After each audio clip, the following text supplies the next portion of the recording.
We got Caitlin, we got Paige, we got Juju. Who do you think will shine the brightest? Well, that's exactly why I'm not picking Caitlin Clark. Matt, that girl Juju, she is the real deal. Juju Watkins ain't the same as Caitlin Clark. Playing in Los Angeles at USC is not the same as playing at Iowa. Well, Caitlin Clark was in Iowa, in the middle of nowhere. So she built a huge following right there in the state of Iowa, her home state. The mainstream sport. What if I told you the battle for women's basketball's crown isn't even close? Caitlin Clark's a record-smashing supernova. Juju Watkins is a hyped-up star who just hit a snag. The media is desperate for a rivalry, but the stats, the seats, and the spotlight tell a raw truth. Stick around. We're ripping through the hype to see who's really driving the game, why one's untouchable, and what's next in this lopsided showdown. Attendance down 30%. No Caitlin Clark effect,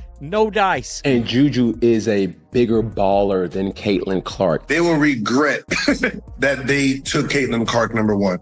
It's not racism that's keeping everybody in Los Angeles away from Juju Watkins basketball games. You have to dominate at home. Caitlin is a supernova, and Juju probably is a better player. Support Juju the way y'all supported Caitlin Clark. If you don't, you're racist. It's not fair. Let's kick off with Caitlin Clark. She's a cosmic force. At Iowa, she smashed the NCAA scoring record. 3,951 career points, 31.6 her senior year, 46% field goals, 38% from deep. Her WNBA debut, 17,000 fans, a Fever franchise high. Games averaged 2.1 million viewers, topping NBA ratings. March Madness 2024, her title game drew 18.7 million, the most watched women's game ever. Arenas sold out, scalpers cashed thousands, jerseys vanished. Clark's not just breaking records, she's rewriting how the sport's played and watched. This is year one. Imagine what's coming.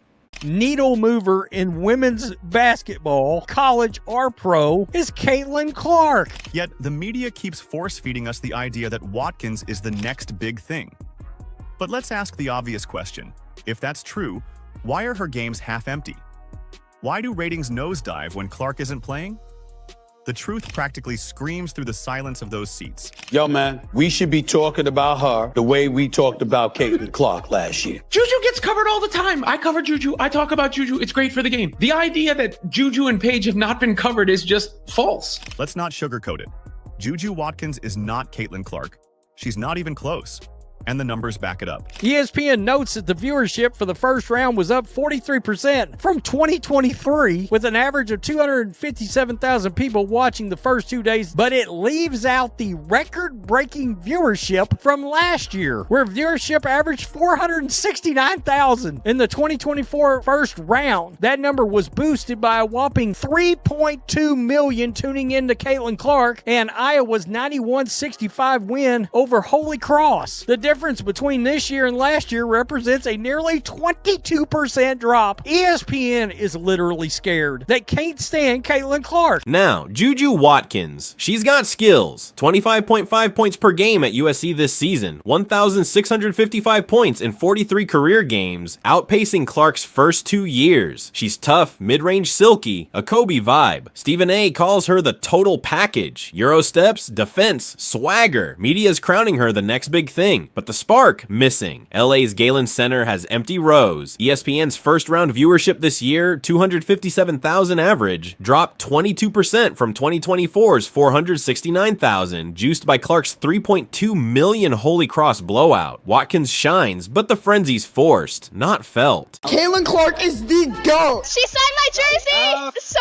happy, I'm crying. I'm so happy. This is the best day ever. Caitlin Clark effect seems to be crazier than year one. I love watching her score and just everything about her. They went the extra mile just to watch her play here. This is great news for women's basketball, period. She just brings so much passion to the game, and look at all these people that just want to come and see her. It is no secret that the Indiana Fever are the most popular team in the WNBA. It is good for the entire WNBA. Stats cut through the noise.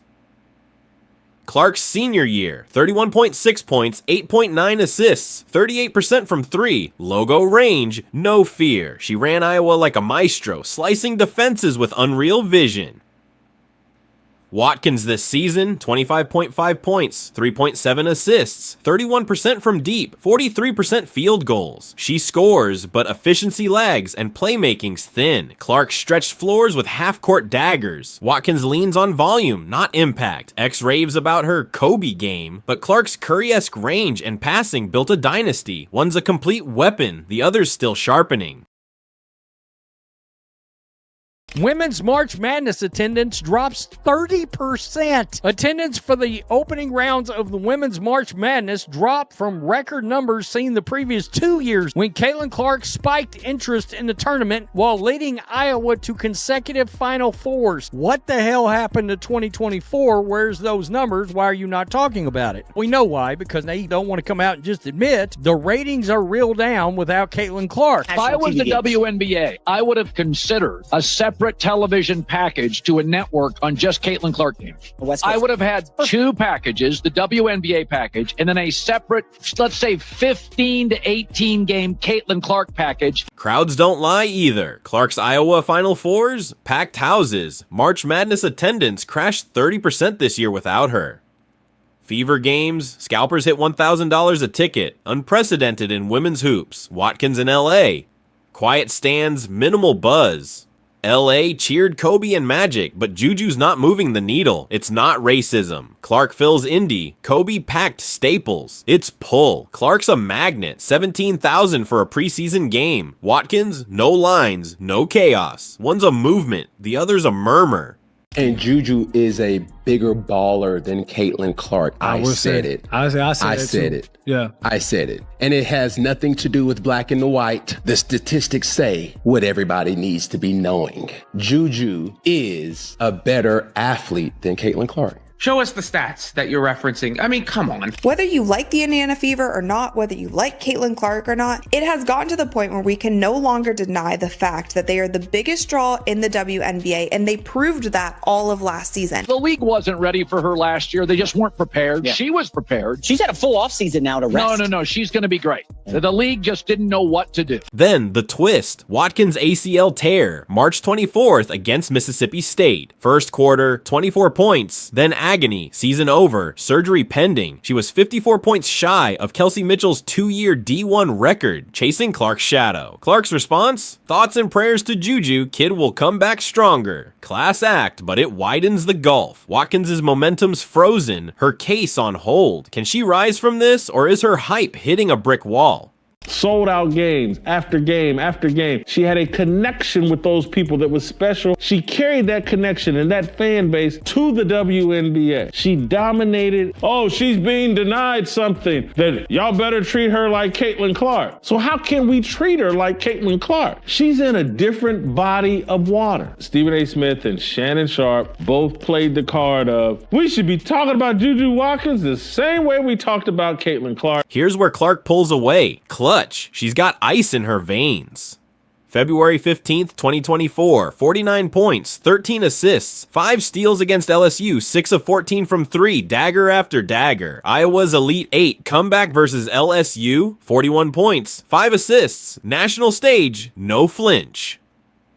Her Final Four runs were pressure cookers. Booing crowds, must-win shots. She thrived. Watkins, USC's solid, but she hasn't faced that heat. No 18 million viewer spotlight. No hostile arenas rocking. Clark's proven she's money when it counts. Watkins' big moments are still dreams. The young lady y'all got at USC right now, Juju. Incredible. Hey, I tell all them bitter, angry girls in the WNBA who are upset about Caitlin Clark.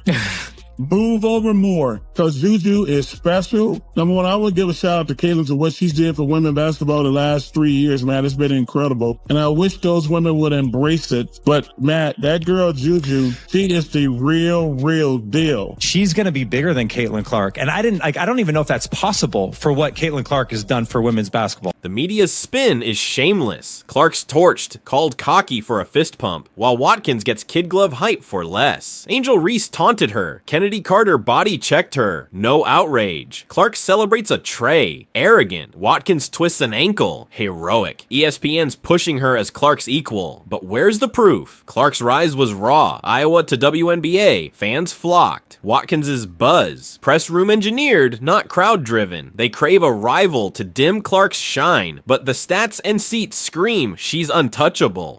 She has to be so phenomenal that 10, 12, 15,000 people are coming to her games in Los Angeles. Juju Watkins is in LA. There's a lot to do in Los Angeles. She should have gone somewhere where she could be the big fish in the small pond. Who knows if she's better than Caitlin Clark? She plays a game that's more female Kobe Bryant than female Steph Curry. Caitlin Clark is female Steph Curry. Clark's a cultural quake. WNBA ticket sales spiked 93% last year. Fever led the surge. Sponsors piled in. Networks scrambled. She's not Sue Bird or Diana Taurasi. She passes like a wizard, scores like a sniper, and drags casuals to the TV. Watkins, Nike deal, docuseries. Cool, but no economic tremor. Clark's a brand forged in sweat. $55 million in Fever revenue tied to her, per Forbes. Watkins's is a hope spun by headlines. One's proven it, the other's promising it. I mean, I'd be lying if I told you that I wasn't rattled,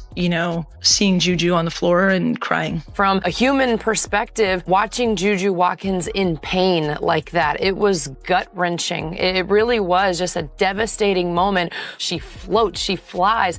Watching her move on the court and then go down in pain like that is devastating. What's the road ahead? Watkins, 19, has time. 2 college years left if she stays post-injury. A 2027 WNBA debut could spark if she heals and grows. Clark, 23, enters year 2 with a stacked Fever squad. Bonner, Howard, Boston. Her rookie stats, 19.2 points, 8.4 assists, might jump. Her pull's already seismic. This rivalry could heat up if Watkins hits Clark's orbit, but right now, it's a fantasy. Clark's building a legacy. Watkins needs to start hers. Juju Watkins suffered a horrific injury. I haven't seen any Caitlin Clark fans talking negatively. I wish I could say the same for fans of Juju Watkins. Caitlin Clark did officially put out a statement on Juju Watkins. Fantastic statement. But somehow, some way, people that can't stand Caitlin Clark are now turning this into something it's not. They will find any reason to try to bring this young lady down. Juju Watkins suffered a torn ACL in the first quarter of the Trojans' win over Mississippi State. She will undergo surgery, bringing an end to her illustrious sophomore season. Caitlin Clark put this out, sending all my thoughts and prayers to Juju. Kid will come back stronger than ever with a big red heart. Those are great words. 1.2 million people have seen this already, but people cannot have it. They cannot let Caitlin Clark have peace. So can Watkins catch Clark? She's got grit, tougher than her frame suggests, but Clark's a comet, rewriting rules at warp speed. The Fever didn't regret drafting her. They're cashing checks. Watkins needs more than points. She needs Clark's fire, her draw, her proof. Drop your take below. Is Juju the future, or is Caitlin's throne cemented? Like, subscribe, hit that bell. This clash is far from over. Who's next?